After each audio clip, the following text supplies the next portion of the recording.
Good morning, friends. It's Sherry from Turquoise Dreaming. How's everyone doing today? Welcome to my channel, and thank you for joining me. This is another video in the series where I'm showing you start to finish how I make a journal from hardback books.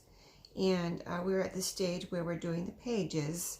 The last video was the one where we put the fabric in and on the spine, inside and out. So this is the William Shakespeare journal. I am going to focus from this stage on the first finishing the other My Beloved journal. That's the one everyone mostly voted for me to do first. So I will focus on that. I just wanted to show you how I, it's pretty simple, but how I do the pages. So I've already got some pages done here. And I'm making 3 signatures on all of those 3 book journals that I've been working with. I'm making 3 signatures each. So so far I've picked out some pages from this book on this one, the William Shakespeare journal, and just put them together kind of maybe how I want them. I don't know, I can always change them around at this point, but let's see, I had to cut these just a little bit of a sliver off the side. Didn't really cut off anything that was a picture or anything, but had to cut off a little sliver off the side. And I like these because they're, first of all, some of them had pretty pictures, and then they had nice writing lines. This is the only one I had to put washi on. The other, let me show you the other ones. The other ones came out fine. These 2 that I decided to use. They look like this. They're all together. There's a little, oh, excuse me. Let me take a drink of my coffee. It is morning, but anyway, this one came out fine, and there's a couple little pinholes where there were threads, but otherwise you can see they're not coming apart. There's no, like, nothing coming apart on these 2. This one had a little kind of slit where it was, could possibly have come apart, and I just, I want a solid seam in the middle. I don't want it trying to come apart at all. So I did put washi on one side, and it seemed to be fine. I don't need it. I don't think I really need it on this side. As you can see, I've got a nice solid line now. It's really together, and it's good. And this is just some like bronze colored washi, so that is in there. And then I added a piece of this, like kids writing paper or primary paper right here, and I added some Edith Holden. Let's see, the primary paper, I'm trying to think, I think I had to cut a sliver off of that, but maybe not. I might have just been able to fold that in half, and that was it, I think. I don't remember at this point, but if you need to cut, your book's going to be different than mine. So, like, once you get your width of your page, you can measure it. You can put your paper, say this is your book. Put your paper on here. Okay, is this going to be wide enough? And you can see like this, you can't really measure like that. See how it's got gaps on both sides? You kind of just have to fold it in half, and then close your book, your cover, and look at it and see where it's going to be. Like when you sew it in, it's going to be right up against your spine. You're going to sew it in, and then look at it to see how far it comes out, and then make some pencil marks and cut off what you need to cut off, or make a fold over. So let me show you when I open up. This is where it was. I've got just a little bit of a gap here between my cover and the paper. So that's what I wanted. I didn't want it to be right on the edge because I didn't want it to stick out in any way. So I figured if it's a little bit in, then we're safe. See that? So I use this as my guide. Like, I don't want my pages any wider than this, or I can use this as my guide. I don't want my pages, 2 pages, you know, when I have, it's actually 4 pages if you count fronts and backs, but I don't want it any wider than this. So when I make my other pages, you can see that's in a little bit. So then I pulled out some Edith Holden, and that, you can see, comes out a little bit, but it was okay because I had that little gap. I decided that was, you know, it's Edith Holden, and I didn't want to cut off too much is what happened. I didn't want to cut off any of these beautiful, see, look how beautiful this one is. I didn't want to cut off any more of this than I had to, so I just, there was a little bit of, you know, blank space out here, and I thought, okay, I can cut that off, but I don't want to cut off any of this. So that's why that's a little bit farther out, but I did have some leeway there that I could leave that a little bit longer than this first page. And again, I can move these around. Maybe I want to change my mind, and maybe I want the Edith Holden to be my first page. At this point, I'm not sure, but just kind of getting it in order that how I maybe want it. Here's another page. Here's a ledger paper, and this I didn't cut anything off. I just, you know, it goes like this.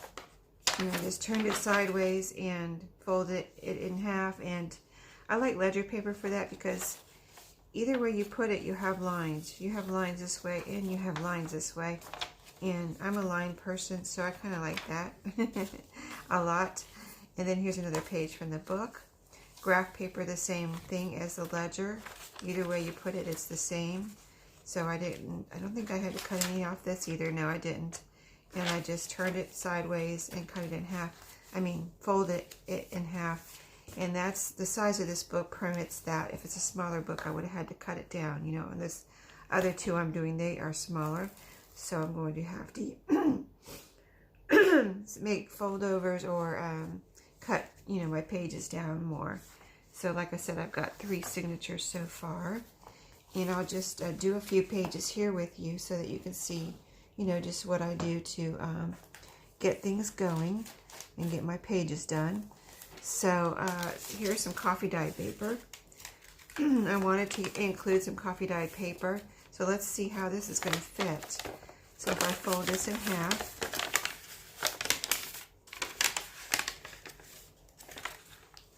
let's see if we'll have to cut it down. I'm sure we're not going to have to cut it down this way, but let's see if it's too long in length. The width is going to be perfect, pretty much. Let's see if we put it right in here. Oh, it fits just fine. Okay, and you can see not necessary to cut it. So we'll go ahead and fold 2 more for the other 2 signatures. Now I can always add. You know, if I decide to add more coffee dyed paper, I can. I just want to get at least 1 in each signature and then see how many pages I have, and then go from there. I think I'm doing 10 pieces of paper in each signature on this one.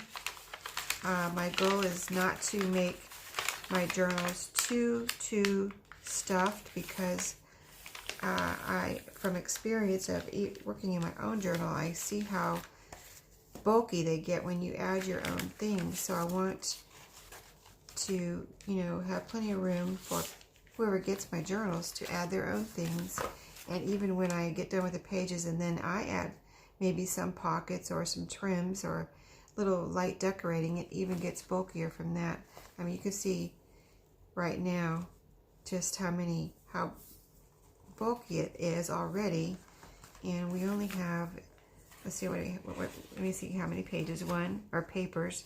1, 2, 3, 4, 5, 6, 7. So I have 3 more to go in each signature, and I can always add more. Like sometimes I'll be like, oh, I'm only putting 10 pages in each, or papers in each signature, and then I'll be like, oh, I need some tracing paper, or I gotta have some, you know, other type of paper. You know, have to have these in here for some reason. So, you know, then I'll add them, and I'll end up with 12 papers in each signature.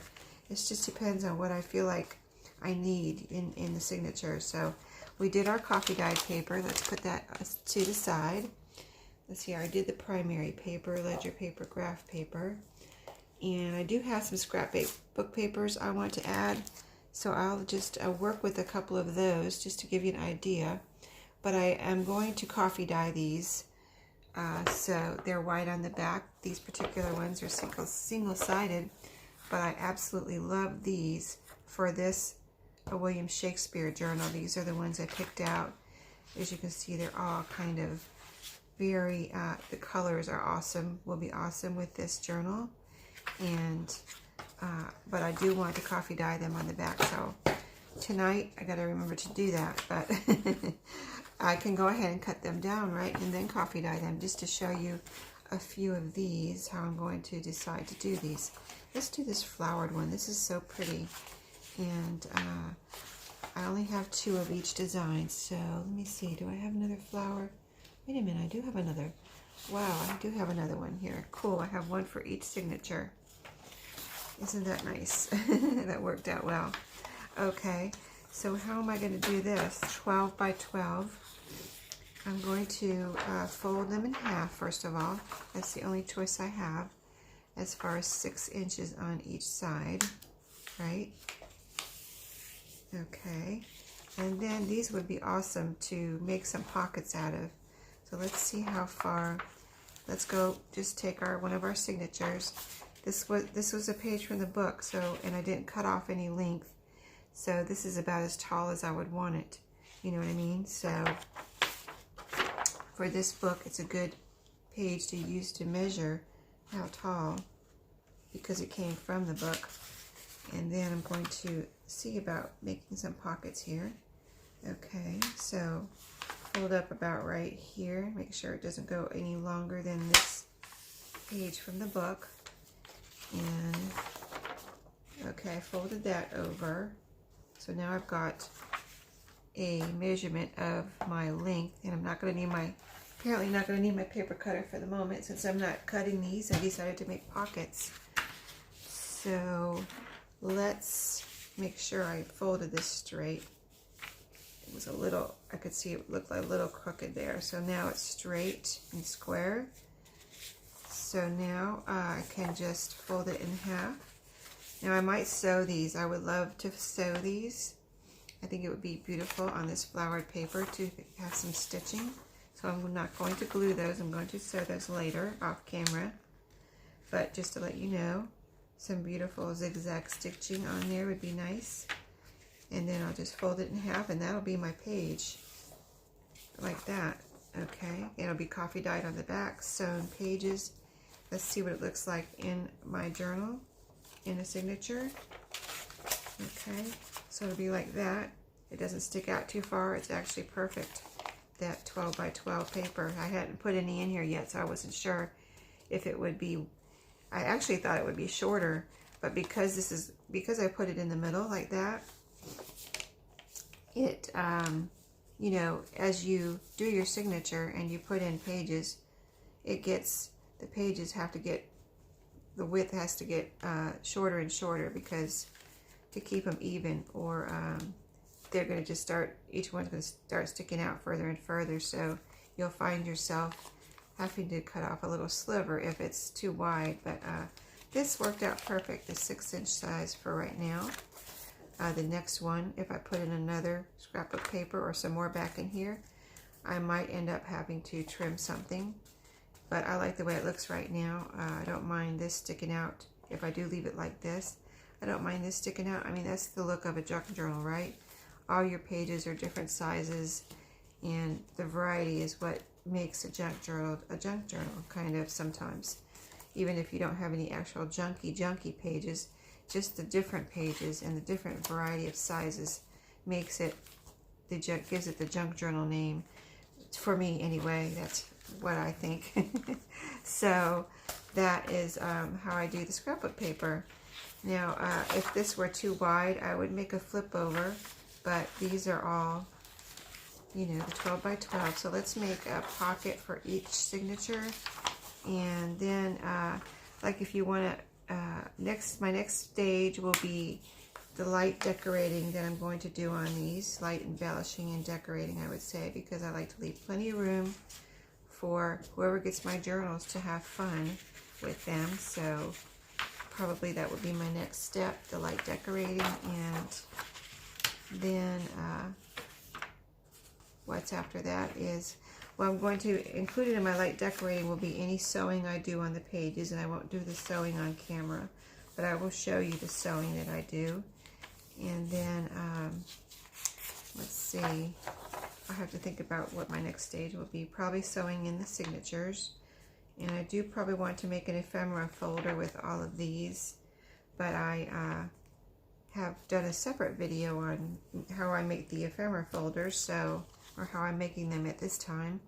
So I will link that video below one of the videos in this series. And then I need to think about a closure still. I haven't exactly decided, but I'm thinking about eyelets, so I will do at least one of those on camera. But from, like I said, from this point on, I'm going to focus on the other little journal that you all picked as the one you wanted to see me focus on. So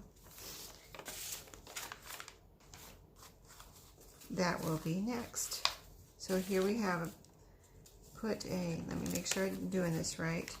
I have to add 2 more papers to each signature.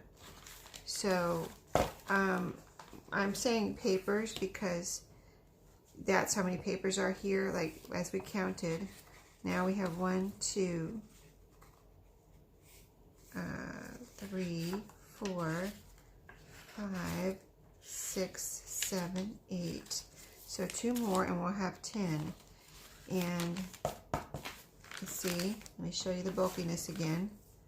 See how thick it's getting? And look how, let me show you in the journal. See how it's looking? And I still have to add 2 more. And so you have the 10 papers, but when you fold them in half, you have your pages, you know what I mean? So you have, instead of 10 papers, you have 20 pages. And then instead of 20 pages, you have 40 fronts and backs. So you actually have 40 pages right here when you have 10 pages. I still have to add a couple more, but that you get the picture on how we count the pages in case you've never done this before.